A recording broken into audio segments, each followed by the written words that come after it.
Hey everybody, sorry about the late start. But I put this all together or whatever, and I started the video and I was like, hey, nobody's logging on. How come nobody's logging on? And I realized it's because I didn't share the link to Classroom. How's it going out there? Happy Friday, everybody. Happy Friday. Yay, somebody respond. For right now, item number one, I'd like everybody to update those stock projects. And I guess every time that we've been doing this, I've been trickling out just a little bit of information and lingo about stock market-y stuff. I'll do a little bit of that today. And then item number two, I want you guys to use the math that we've been doing about mortgages in order to analyze the following situation. So you have a $200,000 mortgage on a $650,000 townhouse, which, man, I hate talking about this stuff in this day and age, because do you know about how big this is, like in LA? Like what kind of townhouse this would purchase you? Not a good One bedroom. One bedroom. One bedroom, maybe two bedrooms, but it's definitely going to be like a straight through and through with one big living room and either one big bedroom or two small bedrooms. But yeah, this is probably like a one bedroom townhouse with a kitchen and a bathroom and like in a larger complex and with a swimming pool or something, right? And let's say that you're halfway through your mortgage, right? So you're on that 30-year payment plan, which means you originally borrowed $400,000 in order to purchase this thing. You have 15 years left at a 3.9% APR, right? And then suddenly, out of nowhere, after 15 years of working on paying back this property, you inherit $25,000 cash. And you, well, one, rest in peace. And two, you have nothing better to do with it, right? And so you decide to put all of it into this loan that you have. So how much does that big chunk decrease your monthly payment? The last 2 days of lecture, we've been talking about how to calculate out those monthly payments, right? And so your monthly payment is going to be made of three different numbers typically. What three things go into determining the monthly payment on your loans? Monthlies have three components that I mean, in reality, they have more components than that, but there's three things I ask you to calculate when calculating a monthly payment. We pay money to the Bank. all of the, well, two of these payments go to the bank. It's one payment, but it pays off two things with the bank. What are the two things that it pays off to the bank?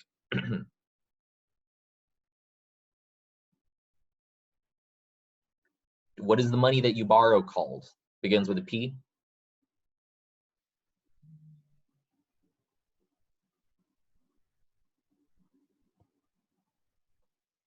Principal.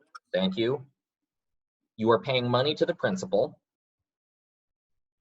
What else? What money is the bank making off of your hide? The interest. You are also paying off the interest. And then this last one is specific to owning a home. What do you have to pay for if you own property, like land, like real estate? Property tax. You also have to pay the property tax. Now, for today's question, we only actually have to calculate two of these numbers. How come we only have to calculate two of these numbers if we're trying to figure out the change in our monthly payment by paying off more of our loan? One of these three doesn't change. Which one doesn't change? Property tax. The property tax doesn't change. That is dependent on only how much your real estate is worth multiplied by the county tax rate for wherever that property is held. So you don't have to calculate this one to deal with this question. So here's what I'm asking you to do. Use this principle right here and then calculate your monthly payment based on the fact that you have 15 years left at a 3.9% APR, and then redo that calculation. If you get a $25,000 chunk and pay it off, right? Then you'll only owe $175,000. Calculate the monthly payments for those two scenarios by hand, and that difference is the savings. So the whole point of this question is what? How would you let, you know what?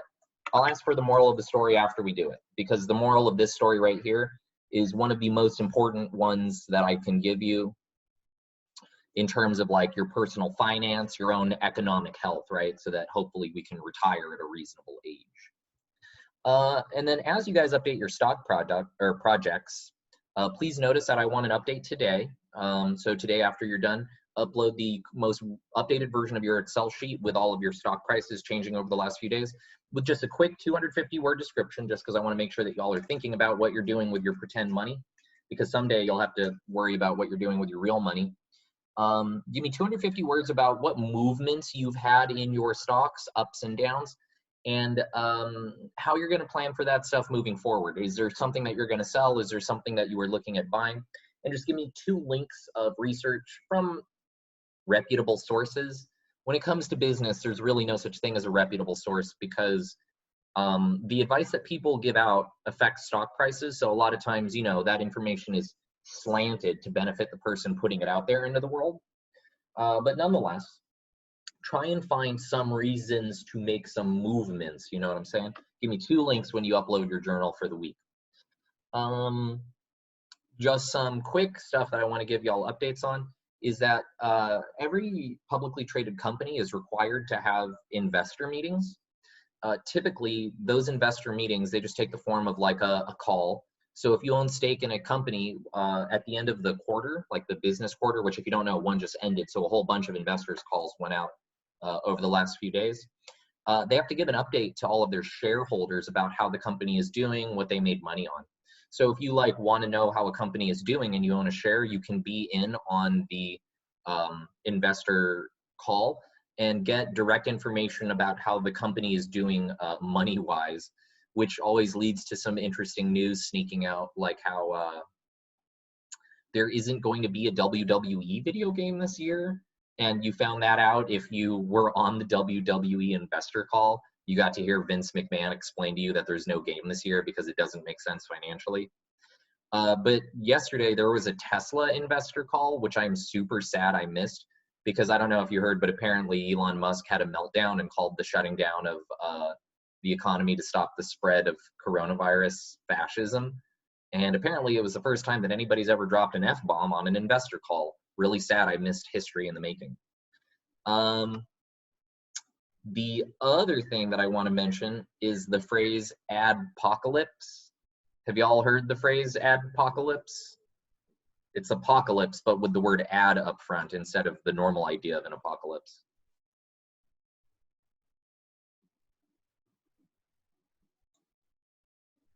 No? People are looking really suspiciously at companies that make the overwhelming majority of their money from advertising for the following reason. Let's just go ahead real quick and compare what Spotify does to what Facebook does.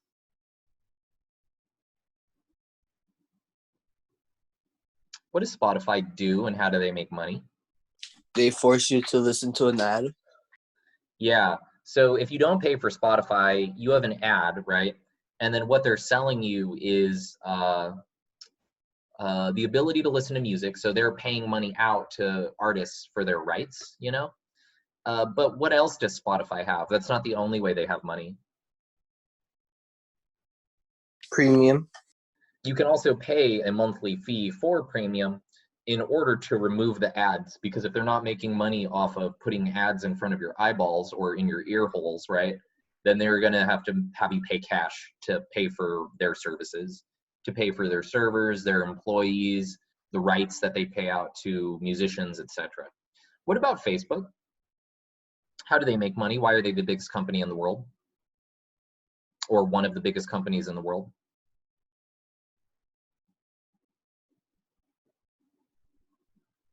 Kids? You do understand that the social media that you participate in is making money, right? Like that's why it exists. So you have Facebook, which is making money, and you all participate in Facebook whether or not you're aware of it, because your Instagram is a Facebook product. How does Facebook make money off of your Instagram? Targeted ads. Yeah, for like shopping and stuff. Yeah, not just ads, but targeted ads, right? So like I get a bunch of things in my Instagram feed that are either cat stuff or retro video game stuff, because that company knows like my deal. So it's ads and data. There's a growing amount of like evidence that online advertising is not converting into actual purchases for the things that are being advertised in the way that people like assume that it does. And so if the bottom falls out on internet advertising, if this suddenly disappears, then companies like Spotify, you know, they'll survive. They'll have to focus more on the premium part where they're charging for what they're doing. They'll have to become more like Netflix, where there's no free version. You just have to pay for it, and that is what keeps Netflix's doors open. But on the other hand, if the bottom were to fall out of the internet advertising market, that just deletes Facebook. This is the overwhelming majority of their money, and if they're not getting advertisements, then there's really no reason to aggregate data for the sake of advertisements. And so the whole bottom falls out of Facebook and their entire pricing scheme. There's a whole bunch of people, and again, you know, I'm not giving y'all actual investing information. I don't expect you to act on this with actual money. But if you look up the phrase adpocalypse, there's a bunch of people talking about this phrase and moving money around based on the use of this phrase as people become more and more suspicious of internet products whose main source of money coming in is coming from advertising. There's a bunch of reasons to think that this might not last much longer. Is that okay? Are there any questions there on item 1? No. Okay. And then item number 2, let's go ahead and calculate the monthly payment change of your $200,000 mortgage, right? After you dump an inheritance into it, right? So you owe some money, you suddenly get some money, and of the things that you could do with this, you could spend it frivolously, right? You could go throw down a down payment on a new car, you could buy something nice for yourself. But if you were responsible and you had debt, any new cash that comes in should go immediately to that debt. Let's talk a little bit or a lot of it about why that probably is. So let's say when you were owing $200,000, we'll be doing some math here, and then you dump in the $25,000, so you lose that cash on hand. But what does your debt become? You go from owing this much to owing $175,000 on that only. So when you do that, right, it's going to change the math of how your bank is charging you every month for your mortgage. So before, you would have had to have paid back that $200,000, the principal on the loan, divided by the amount of time that's left. And we said that we're halfway through our mortgage, so we have 15 years left, but do we make our payments yearly? Monthly. Monthly. So what actually matters is the number of months left.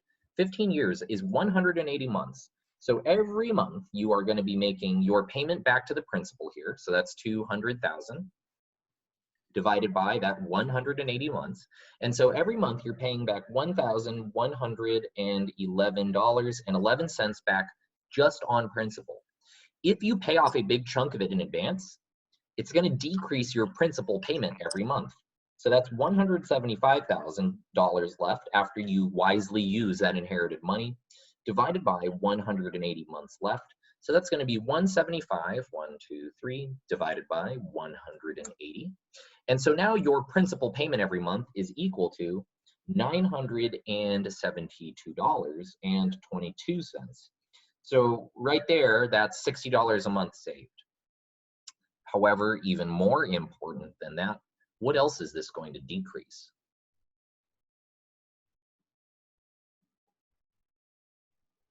So this first line here, this is the principal. What's the other thing that we pay to the bank? Interest. We also have to consider what effect this is going to have on our interest payment, right? And so this is going to be equal to the amount of money owed, 200,000, multiplied by our APR, but we have to turn it into a decimal, so it's 3.9 divided by 100. So it's going to be 0.039. And this is the APR, so that's the annual percentage rate. To know what that's going to do to us in 1 month, we have to divide it by 12 to get the monthly interest rate. And so this is going to be 200,000, 0.039 divided by 12. And so we're paying $650 on interest that month. However, if we can get our principal down, we'll also be paying less interest over here. So this is to say 175 times that same multiplier 0.039 over 12. So this is to say 175,123 times 0.039 divided by 12. And this is going to be equal to $568.75 instead. And so overall, right, we'll have to subtract these two numbers to get the total difference. So that's without making this $25,000 lump sum payment, 1111.11 plus 650. Before, we were paying $1,700 a month for the mortgage on this spot. After making this $25,000 payment, we'll be paying $972.22 plus 568.75. We'll be paying almost $210 less a month, man. Imagine what stuff you could do with an extra $200 a month of income. It doesn't seem like much, but it adds up very, very, very quickly over the years. So here we'll save almost $210 per month. So what's the moral of the story?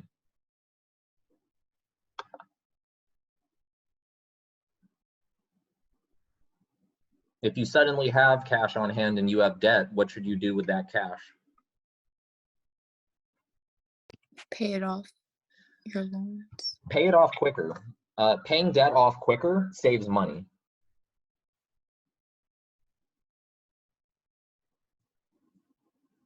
And it's easy to do the savings in terms of like how much you'll save monthly, but what you save in the long run is really, really worth it. Like I said, the math for doing that is time consuming because you have to calculate it piecewise, but let's go ahead and cheat and use a calculator to do it. This is that same calculator that I linked to the Google Classroom. So situation one, we had that $200,000 to pay back. The interest rate, our APR, was 3.9. And we were trying to pay it off in 180 months. I'll hit calculate. And so the total payoff on this will be $64,000 of interest to the bank. So over the lifetime of this loan, you will make the bank a profit of $64,500. However, if we tweak this number, right, if we get that lump sum of $25,000 and we decrease the principal on our loan, everything else is the same, right? It's still the same interest rate, it's still the same time frame of payback. Then from this point moving forward, you will only pay off $56,000 to the bank over the lifetime of that loan. So that means by taking this $25,000 and dumping all of it into your debt, you are also saving yourself an additional $9,000. You are effectively turning $25,000 into $35,000 worth of value by saving all of that money on long-term interest. I know that this stuff is boring, but boy, is it important. Are there any questions on this part of the warm-up, on this item that I'm asking about here? Does this make sense? If you pay off a loan quicker, you pay less money for the loan in total. Good? Yeah.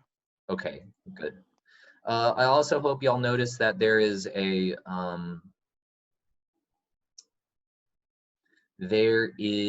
homework assignment up about the math that we've been doing the last 2 days. I asked some questions there about doing the same sort of monthly payment analysis, trying to figure out what exactly it would actually cost to purchase a home. And I assigned each one of y'all a different zip code so that you'll have to like look up what housing costs are like in those areas on Zillow. Just so y'all know before you get into it, the zip codes I picked are of the 100 most expensive zip codes in the country. So the numbers that you are going to be looking at are very, very, very large. The reason why I picked that is that they mirror our local zip codes, because some of the top 100 zip codes in the country are like driving distance from where we're at. Santa Monica is one of them, etc.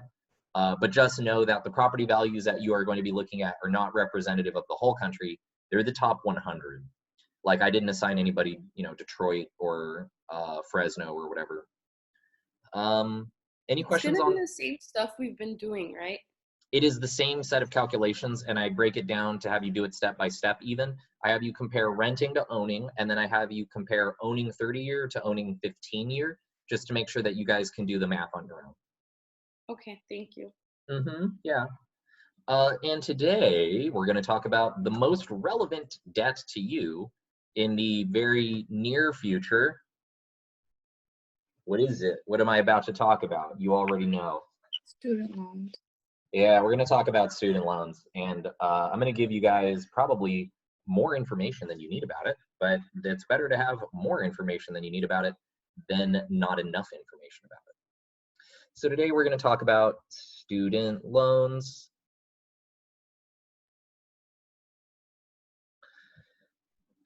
And I'm going to start off with a big top disclaimer right at the top, like I have to with all of this money stuff, man. I'm just trying to teach you guys the vocab and the considerations you need to make. I'm not telling any one of you what to do personally. I just want y'all to understand the actual nature of student loans before you agree to them. Simply because, like, if I had it my way as a person who considers myself fairly intellectual, as somebody who's pursuing higher education, I think everybody should be able to pursue whatever degree they want. You should study whatever interests you, because as somebody who studies physics, because it interests me, it's easy. Like, I could do physics stuff all day, I could be in a lab all day, and I would be a happy clam because it's the thing that I am interested in. However, due to the fact that getting an education costs money, a return on investment consideration should be made, especially because education has become radically expensive in this era compared to what it used to cost. And that was already true when I was in college, and I'm already turning the corner on, like, college was almost a decade ago, and things have gotten one decade worse and more extreme since then. Let me talk a little bit about, like, why that is historically before we get into student loans, like the actual math and the mechanics of it.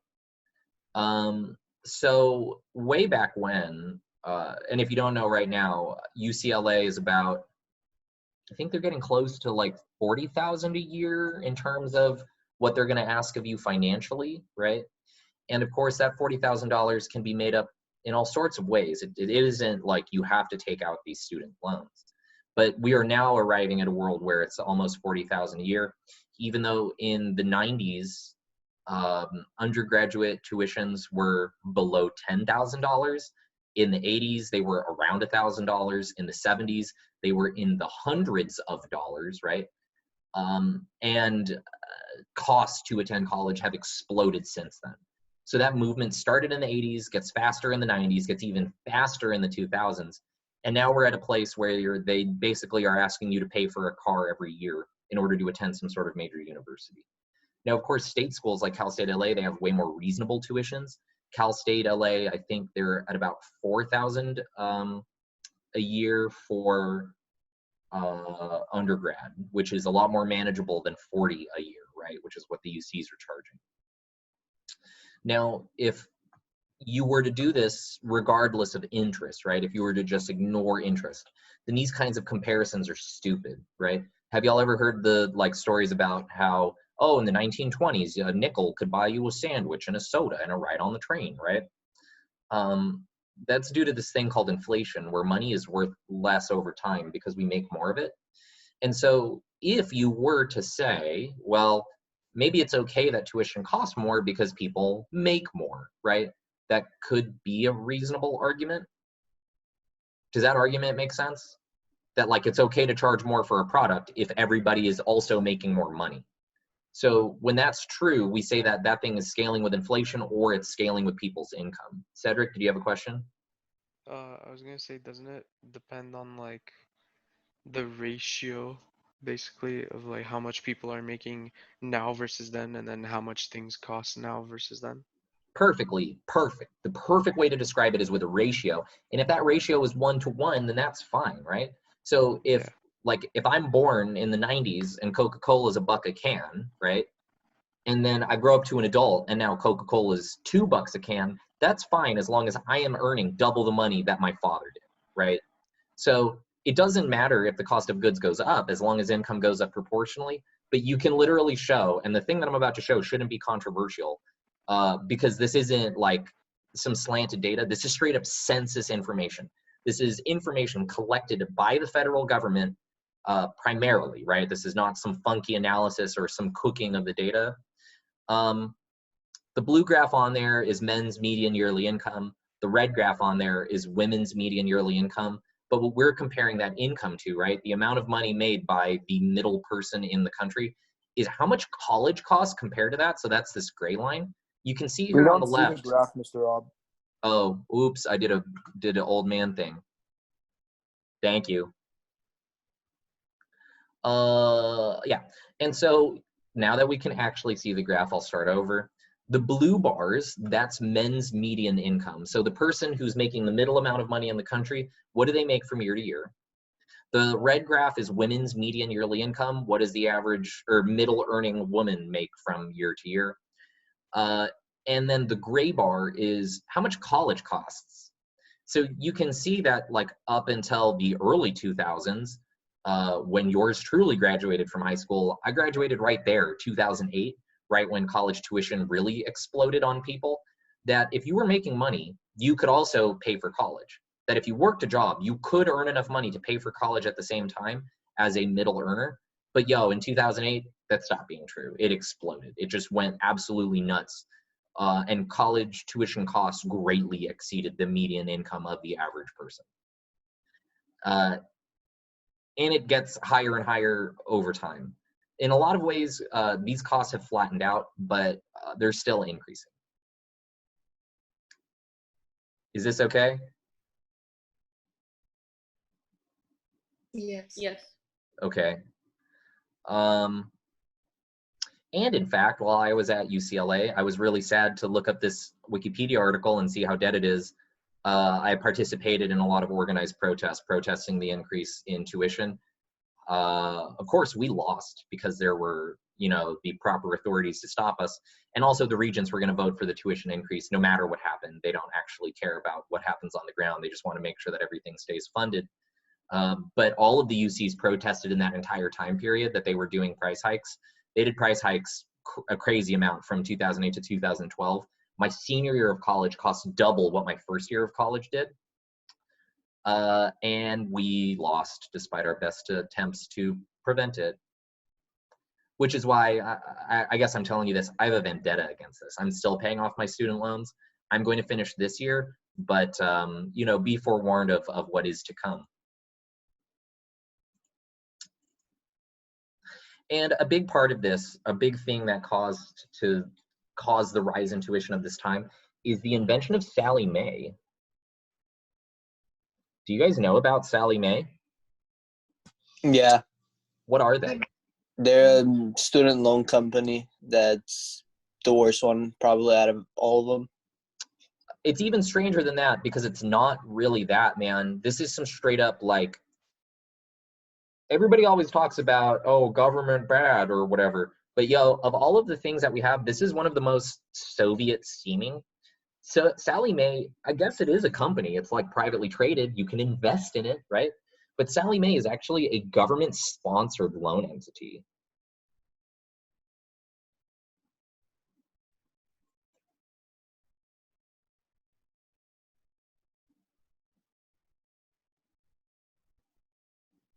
And they were actually invented in 1972, which is why competing with them as a loan company is kind of unfair. If you want to run a loan company, you have cash on hand, you loan it out to people, and either you get your payments back or you don't. And if you don't get your payments back, you fail and go bust. If Sallie Mae doesn't get their payments back, doesn't matter. Uncle Sam will foot the bill. After they became a government-sponsored entity in 1972, in 2004, they went private. So all of the public loans that they had acquired over the subsequent decades became the property of a private entity. And then in 2014, as part of a debt restructuring, because they were, you know, tied up in the financial crash of 2008 and all of the recovery and restructuring that the whole country went through all the way up until 2012. But in 2014, they had a split. and they split into two companies. They still exist as Sallie Mae, but they changed their name to Sallie Mae Bank for legal reasons. And they also became a secondary company called Navient. So when I was a lad, my student loans from the government were technically Sallie Mae, because I got in 2008, right in this in-between time. And then in 2014, they sold my loans to other companies. So instead of making one set of payments to Sallie Mae every month for my first 2 years of working, in 2014, when they split, I had my loans sent to another company called Navient, which I then suddenly had to make an account for and start making payments to. And then Sallie Mae Bank sold my loans off to 4 different companies. So now I pay off student loans to 5 different companies, and they all have different interest rates, making it obnoxious to try and calculate and figure out what those repayments will look like into the future without using a calculator. Typically, if you have a product on the market and you charge a certain amount for it, you know, that thing is bound by the laws of supply and demand. But by introducing this, by adding Sallie Mae into the market, the government was like, hey, we think education is important. We think more people should be educated. And so we are going to make more money available for education. Ideally, what should happen is you should then get more people educated, right? If you spend more money on education, then the goal is, so more money on ed.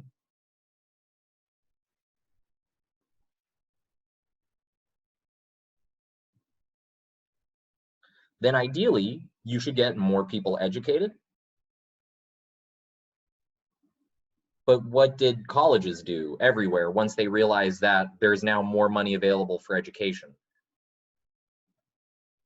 Charge more. Instead of educating more people, why would you do that? Why would you increase the capacity of your college when instead you could absorb all of that money and simply charge more? A big part of why college tuition has gone up is not because colleges are actually doing more work. Like, don't get me wrong, colleges are expanding their capacities. They're building more dorms so that they can get more freshmen, but they are also disproportionately charging more money to students for the exact same education that they've been giving out for decades. And this is particularly heinous to me as somebody who teaches college kids, because this is not converted to an increase in pay for professors. Why would it do that, right? It's really just led to an increase in pay for administrators who run colleges and to an increase in the investment accounts of those colleges. They just vacuum up all of the student loan money and then they invest it and use it to make more money for their own entities and projects. How about that? So that's the cynical stuff. That's why your education costs so much, kids. I'm sorry, it's not my fault. I'm just here to deliver you the message. And so here's how you should think about this stuff, what to consider. Colleges per year are going to charge tuition.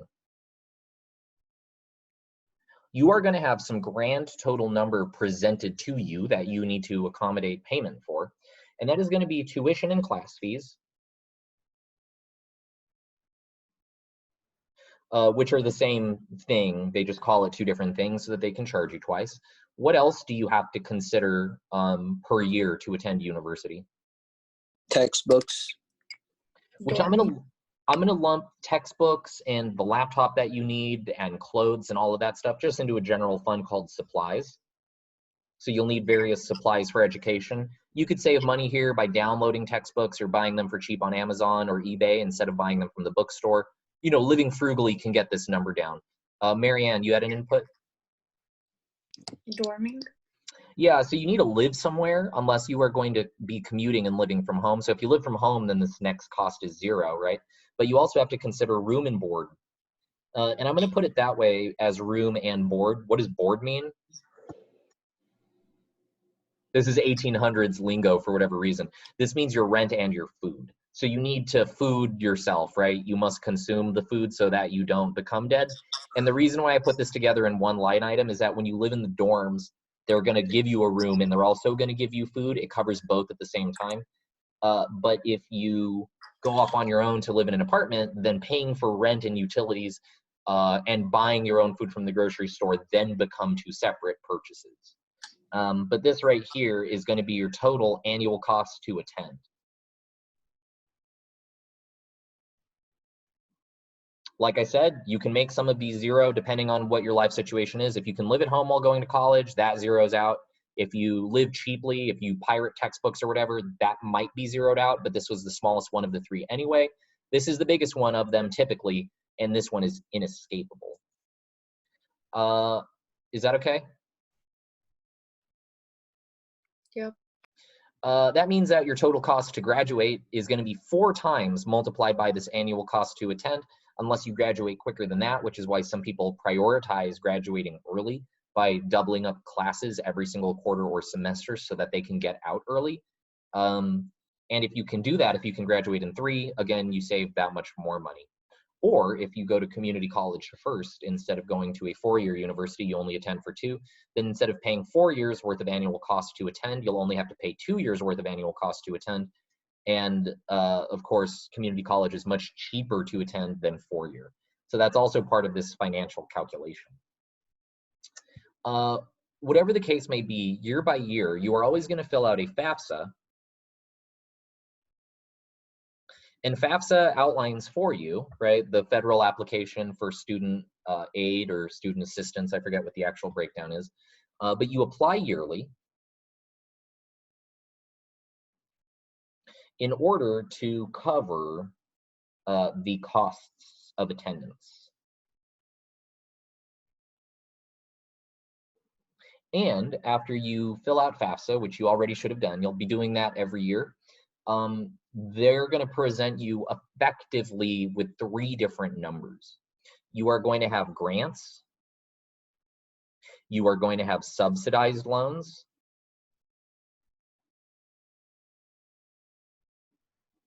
and you are going to have unsubsidized loans. Mr. Rob? Yeah. For that shows up in the college, right? Like wherever the colleges show the financial aid, not like FAFSA itself. So you fill out FAFSA basically so that the government and the college have access to your financial information, so they know how to break up the numbers for these 3 here. However, to get your actual financial offer, that's going to happen once you accept or whatever. The financial offer should be sent to you directly from the college.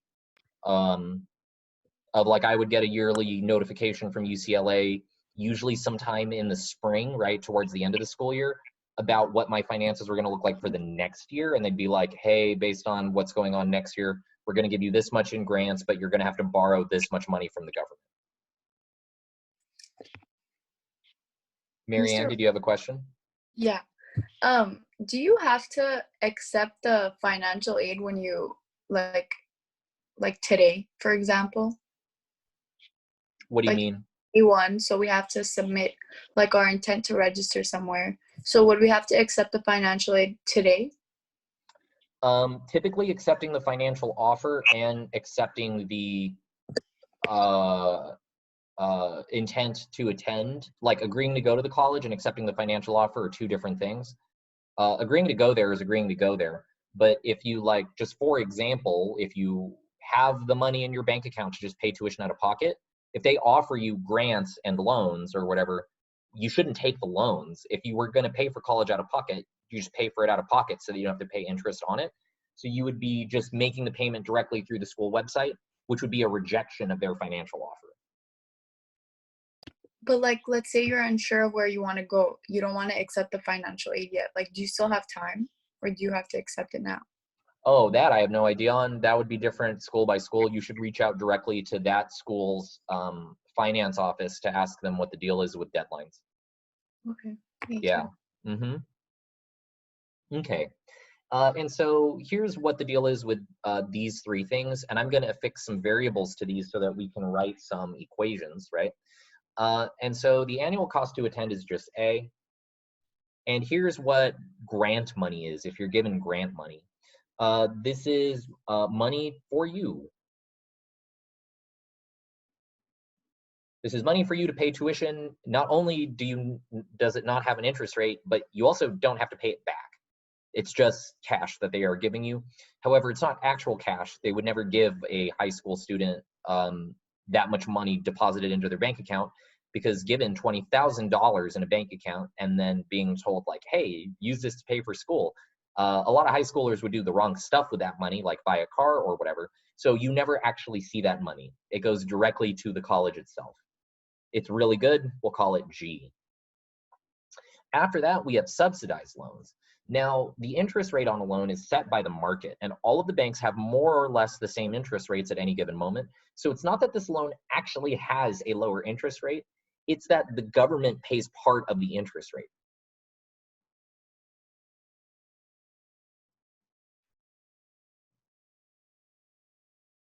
So for you, the end user, the interest rate will appear a lot lower than normal.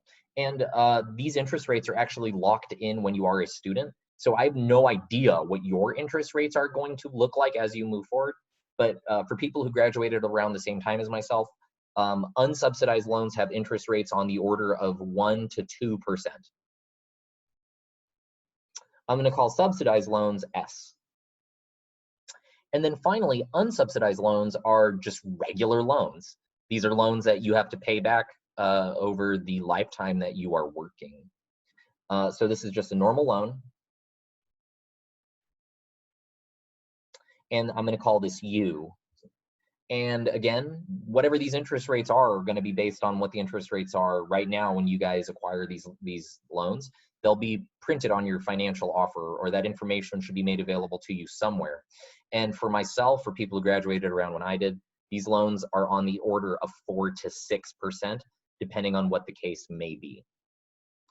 And so this money is typically offered to you in the following form, right, through FAFSA, that the annual cost of attendance has to be equal to the grant money that you are offered. So money from the government or money from the school, just like, hey, we like what you're doing, you seem like a promising student. That money's free. And if that is not enough to pay for this, so don't get me wrong, if these two are equal, you don't have to take out loans to go, you have a full right. But if you don't have enough money from your grants alone, you will have to take out some combination of subsidized loans and some combination of unsubsidized loans.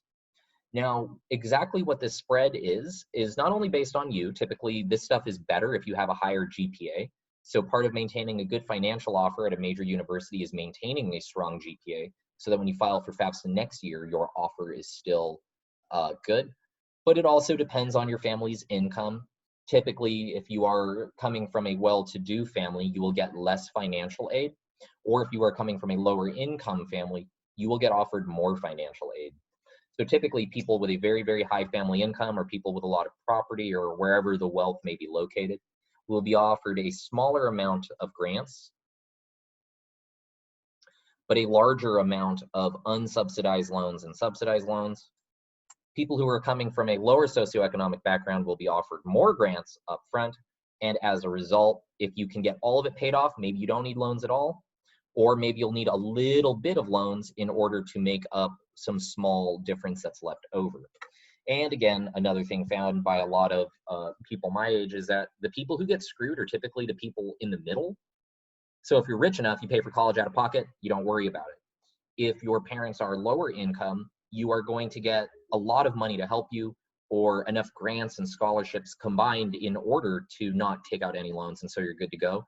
But if your parents happen to make enough money to where the government's not going to give you a full ride out, but also your parents don't have enough cash on hand to just dump it into your college, people who are middle class, middle income homies who live in the suburbs, those are the people who end up getting the worst deals in terms of college funding. Is this okay? Does this make sense? Yes. Okay. Now, typically, since these products are going out to high schoolers who have no financial information or whatever, typically cosigners are necessary. Cosigners are typically necessary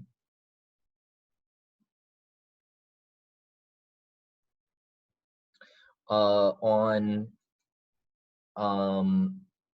student debt. Not always, but typically. And what that means, what a cosigner is there's somebody who are putting down their signature with you, basically saying that like, hey, I know that this kid who wants to borrow money, They don't really have the income to back up its repayment. So I will volunteer myself financially. And if this student fails to pay back this loan, it then becomes the cosigner's problem. So a cosigner, cosigners agree to repay debt if the primary signer fails to do so.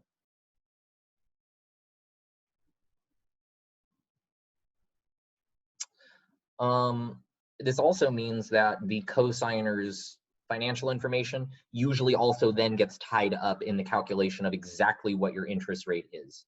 So the interest rate won't be based on your credit history. You don't have credit history yet, not really. It'll be based on the credit history of the cosigner. Is that next part okay? Yes. More facts about student loans.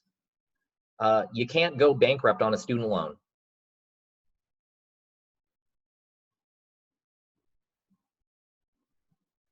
Oh yeah, Mr. Rob, the student loan carries on like until like your family eventually pays it off, right? Even if you die. So there are a couple ways to terminate a student loan. Either you pay it off, and I'm paying mine off as quickly as possible so that they can't pull the full amount of interest out of my hide. I might be pulling or paying mine off this year, depending on how some investments go. But the other thing that you can do is if you do 30 years of repayment at minimum payments, even though you might not pay off the loan over those 30 years, they can't hold the loan over your head for longer than that. So as long as you don't miss any payments, 30 years of minimum payments will then make the loans go away, which means you stop paying your student loans off when you're 51.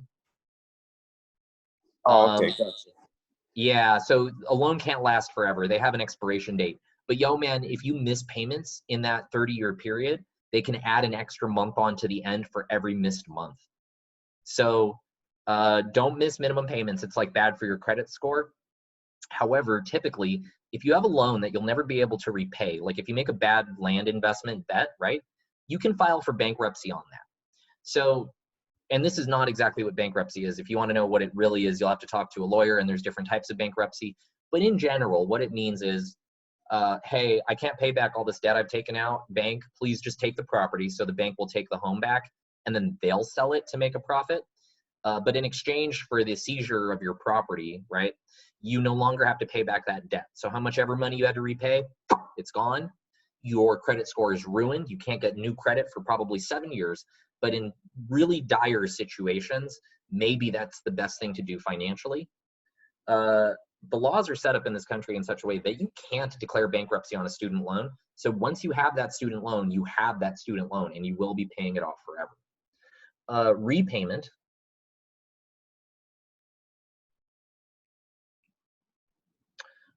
Begins when school ends. So typically they give you like 3 months in order to get out there and start repaying it, right?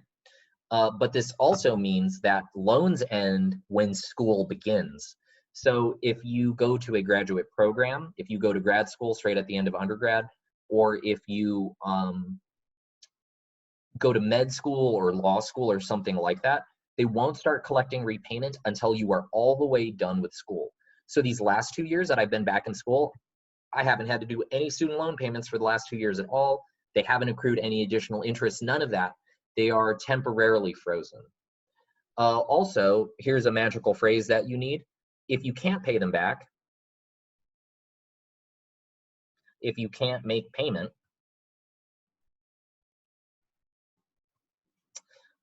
you can file for what's called deferment. And this is a really important thing to do early, because missing a payment will wreck your credit score. It'll be really bad for it if you miss entire payments. However, if you lose your job, or if you can't find a job right after graduation, or if you get injured and you can't work, or for whatever reason your income is affected and as a result you cannot pay off your student loans, you can file with the student loan company for deferment, which means they are going to temporarily hit the pause button on the money that you owe. And deferments, I think the biggest they can be is 3 months or whatever, based on the case. But a few times for financial like emergencies or whatever, I've had to file for deferment. As long as you don't do it too often, it doesn't affect your credit score too much. And just think of it this way, right? Which one of these two options is better? I'm going to be late on an assignment, so I'm going to ask my teacher and be like, hey, can I turn this in 2 days late? I don't think I'm going to make the deadline. Or the deadline is already passed, and now you're going to be like, hey, teacher, I know that this is late. Can I turn it in late so that I pass the class? If you're going to turn in something late, what's better, to tell me early or to tell me late? Early. The same is true with these financial companies, children. If you're not going to make the payment, if you tell them in advance, if you ask for deferment, that's cool. But if you miss the payment and then you have to make a late payment along with a late fee plus next month's payment, you are going to find yourself in a lot of trouble. If you ever think you are going to miss a payment on one of these things, you go onto that student loan website, you look up the phrase deferment, and they'll hook it up. And now last thing today, and we'll come back to student loans on Monday. So this weekend, please think about questions that you are going to have about student loans. Let's just consider what like monthly payments would be like on a reasonable sized student loan. Now, of course, this is impossible to do really, because if you owe a lot of money, if you owe a lot of money, the loan is going to be broken up into like 20 or 30 bite-sized pieces that are all calculated differently. So let's say that we talk about big averages here, right? Let's say that you go to a school that's $40,000 a year, which is in the ballpark of the UC system. So $40,000 a year times 4 years is going to be equal to $160,000 total, right? And between grants and scholarships, you are able to pull together 80,000, right? I think that's respectable. Like if somebody walked up to me and they were like, yo, I got $80,000 in scholarships, that's fat money. That's a bunch of money saved. But how much money do you still owe? 80,000. Yeah, dog, you're still gonna owe 80,000 in student loans. Now let's say that $80,000 loan that you're taking out, it's at a on average, because some of it'll be subsidized, some of it'll be unsubsidized. But let's say that you have a 3% APR. Most of this is at 4%. Some of it is at 1% because some of it is subsidized. Sorry, APR. Let's ask the loan calculator, like, yo, dog, what does that monthly payment look like? How much money is that going to bleed out of me once I start working? So, is it this one? No. Is it this one? Yes. Okay. So you owe $80,000. The interest rate that you owe it at is 3%. And if you are doing a 30-year loan, which student loans tend to be repaid over 30 years, you could repay them back quicker if you have the money, which means that we're repaying this in 360 months. And this handy dandy calculator will give us our monthly payment. That means that every month to pay back the act of going to college, they are going to pull $337 out of your income every month. For the rest of your working career, you're going to have to pay them almost $350 a month. They will bleed it out of you. It doesn't sound like much, but when you're at your first like introductory job or whatever, and you're making $2,000, $3,000 a month, that is a significant chunk. That is almost 10% of your income, or in some cases more. When we come back to this on Monday, we'll talk a little bit more about the details of student loans and how you should think about the financing of this stuff. That's why when we started doing this school from home stuff, what were those first 2 assignments I gave you? Number 1, we made resumes so we could find a job. And number 2, we looked for, what was that other assignment we had right at the top? We made resumes and we went hunting for jobs. We went hunting for scholarships. If you haven't already done it, I have it's worth a bunch of points. I asked y'all to go out into the world and apply for 5 scholarships to help you fund college. Because if you have to borrow $80,000, by the time you repay it back in 30 years, the bank will have made $40,000 worth of profit off of you, which is to say for every dollar you borrow from a bank, you need to you're going to pay back $1.50 under these terms. So if you borrow $1, you have to pay back $1.50.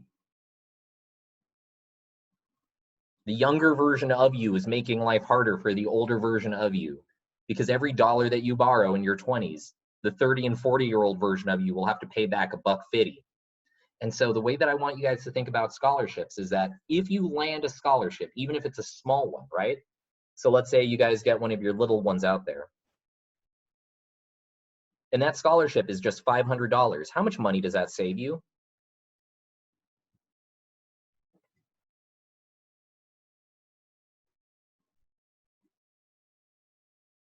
Borrowing $1 costs 1.5 times the amount. So getting $1 today is going to save you 1.5 times the amount. What's 1.5 times 500? $750. Every single one of the scholarships, when you get that in, the way that you should think about it is that it's not worth 500 bucks. It's worth $500 today, but in the long run, it's actually worth $750. Every single dollar that you can get in scholarships will save the older version of yourself a full $1.50, which adds up over these long terms.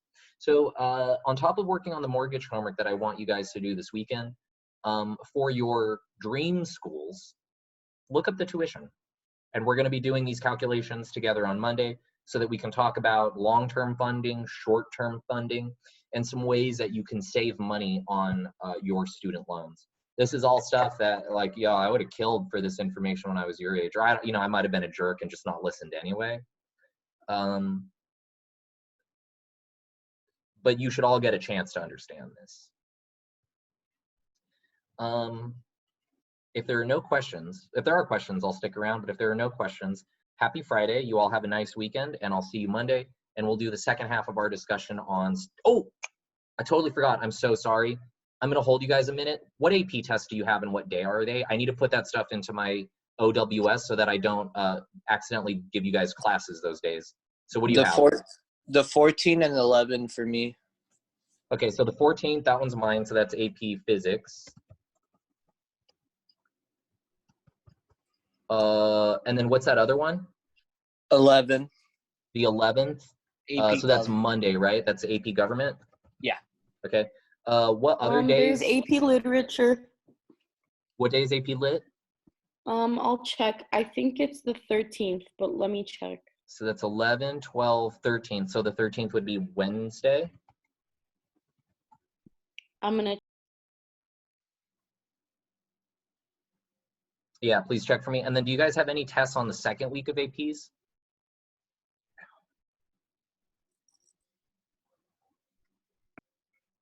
No, I think that's it. Okay. So here is my